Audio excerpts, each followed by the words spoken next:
नमस्कार मित्रांनो, आज आपण बोलणार आहोत एका अशा प्रकरणाबद्दल जे ऐकून तुमच्या देखील अंगावर काटा उभा राहील। एक तरुण मुलगी, एक निष्पाप मुलगा आणि एक किल्ला आणि एक थंड डोक्याने रचलेला कट। हे प्रकरण आहे सिया गोयल आणि केतन अग्रवाल यांचं, जे आज फक्त महाराष्ट्रातच नाही तर संपूर्ण भारतात चर्चेचा विषय बनले। तर मित्रांनो, सविस्तर माहिती जाणून घेऊया या व्हिडिओच्या माध्यमातून, त्यामुळे हा व्हिडिओ शेवटपर्यंत नक्की बघा। आपल्या चॅनलवर नवीन असाल तर आपल्या चॅनलला आत्ताच सबस्क्राइब करा। चला तर वेळ वाया न घालवता व्हिडिओला सुरुवात करूया। मित्रांनो, ही कहाणी सुरू होते पुण्यातल्या मार्केट यार्ड भागातून। इथे दोन दुकानं शेजारी शेजारी आहेत। एक आहे बाबूलाल चौधरी यांचं मसाले आणि ड्रायफ्रूटचं दुकान आणि दुसरं आहे सियाच्या वडिलांचं दुकान। पण यातला फरक असा आहे की सियाच्या कुटुंबाचा व्यवसाय प्रचंड मोठा आहे, समाजात नाव आहे, प्रतिष्ठा आहे, पैसा आहे। या दोन दुकानांच्या शेजारच्या नात्यातूनच सुरू झालं सिया आणि चेतन चौधरी यांचं प्रेम।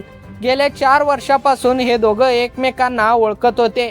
चेतनला क्रिकेटची प्रचंड आवड होती। महाराष्ट्राकडून रणजी क्रिकेट खेळायचं हे त्याचं स्वप्न होतं। एक साधासुधा तरुण, मोठी स्वप्न बाळगणारा। सियाने घरी चेतनबद्दल सांगितलं, पण गोयल कुटुंबाला हे स्थळ मान्य नव्हतं। कारण सरळ आहे, आर्थिक तफावत। गोयल कुटुंबाच्या दृष्टीने चेतन तोला मोलाचा नव्हता, त्यामुळे त्यांनी चेतनला स्पष्ट नकार दिला। दुसऱ्या बाजूला त्यांना एक उत्तम स्थळ मिळालं। केतन अग्रवाल, बोस्टनमधून शिकून आलेला, कुटुंबाच्या मोठ्या व्यवसायात सक्रिय सहभाग असलेला, हुशार आणि महत्वाकांक्षी तरुण। गोयल कुटुंबाला हे स्थळ एकदम पसंत पडलं आणि फेब्रुवारी महिन्यात सिया आणि केतनचा साखरपुडा झाला।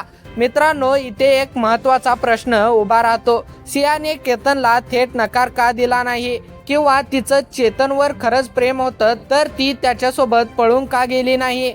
याचं उत्तर आहे समाज आणि प्रतिष्ठेची भीती। सियाच्या मनात एक विचार होता की जर मी साखरपुडा मोडला किंवा घर सोडून पळून गेले तर माझ्या वडिलांची समाजातली प्रतिष्ठा धुळीस मिळेल, माझ्या कुटुंबाला मोठा धक्का बसेल। त्यामुळे तिने हे दोन्ही पर्याय निवडले नाहीत। मग तिने कोणता पर्याय निवडला? मित्रांनो, हेच या प्रकरणातलं सर्वात भयानक वळण आहे। एका बाजूला केतन अग्रवाल मात्र पूर्णपणे वेगळ्याच जगात होता। तो सियावर मनापासून प्रेम करत होता। सरप्राईज प्लॅन करायचा, तिच्या कुटुंबासोबत मिसळायचा, शॉपिंगला न्यायचा। केतनसाठी सिया म्हणजे त्याचं भविष्य होतं। पण सिया मात्र केतन सोबत लांब जाणं टाळायची। बालीला फोटोशूटसाठी जाण्याचा प्लॅन होता, पण सियाने तो उधळून लावला। आश्चर्याची गोष्ट म्हणजे चक्क केतनचा पासपोर्ट फ्लश करून टाकला आणि बालीचा प्लॅन कॅन्सल केला। त्यानंतर केतनने सियाच्या 19 जूनच्या वाढदिवसासाठी महाबळेश्वरला एक सुंदर रिसॉर्ट बुक केलं होतं, पण सियाला तेथेही जायचं नव्हतं। मग तिने वेगळाच प्लॅन आखला आणि तो प्लॅन होता केतनला कायमचा संपवण्याचा। मित्रांनो, आता सांगतो तुम्हाला या खुनाचा थरारक इतिहास। 31 मे रोजी सिया आणि केतन पहिल्यांदा लोहगडावर गेले। तिथे एका धोकादायक कड्याजवळ उभे असताना सियाच्या मनात ही भयानक कल्पना आली, केतनला इथूनच खाली ढकलून द्यायचं। 14 जूनला सिया पुन्हा केतनला लोहगडावर घेऊन गेली। तिने मागून धक्का दिला, केतन कड्यावरून घसरला, पण एका झुडपाला घट्ट पकडून त्याने जीव वाचवला।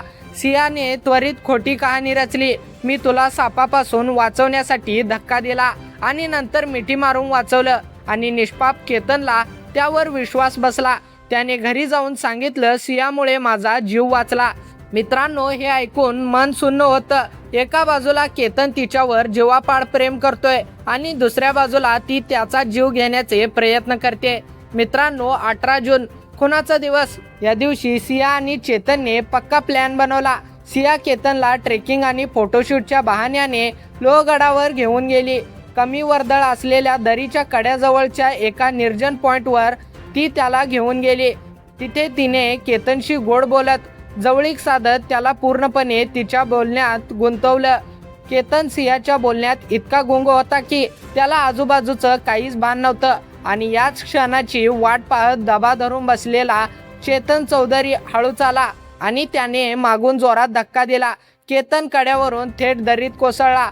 CCTV फुटेजमध्ये स्पष्ट दिसत आहे की चेतनने त्या दोघांच्या आधीच लोहगड परिसरात पोहोचला होता आणि पायऱ्यांजवळ त्यांच्या नकळत वावरत होता। केतन खाली कोसळल्यानंतर सियाने आरडाओरडा केला, घाबरण्याचं नाटक केलं आणि इतर पर्यटकांना सांगितलं की केतन फोटो काढताना खाली पडला. सुरक्षा रक्षकांनी पोलिसांना कळवलं. राहुल नावाचे पोलीस कर्मचारी घटनास्थळी आले. त्यांनी पाहिलं सिया घाबरलेल्या अवस्थेत उभी आहे, पण ती रडत नाही.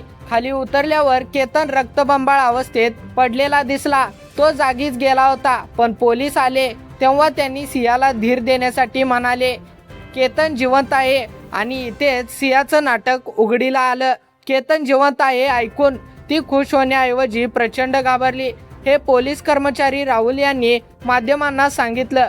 खऱ्या प्रेमात असलेली व्यक्ती हे ऐकून आनंदाने रडली असती, पण सिया घाबरली. यातूनच पोलिसांच्या मनात पहिला संशय निर्माण झाला. मित्रांनो, 19 जूनला म्हणजे स्वतःच्या वाढदिवसादिवशी सियाने केतनसाठी शोक व्यक्त करणारा भावनिक स्टेटस ठेवला. पण हे फक्त एक ढोंग होतं, लोकांची सहानुभूती मिळवण्याचा प्रयत्न. त्यानंतर ती केतनच्या कुटुंबाला भेटायला गेली, पण केतनच्या बहिणीने तिला थेट प्रश्न विचारले, तू तेव्हा नेमकी कुठे होती?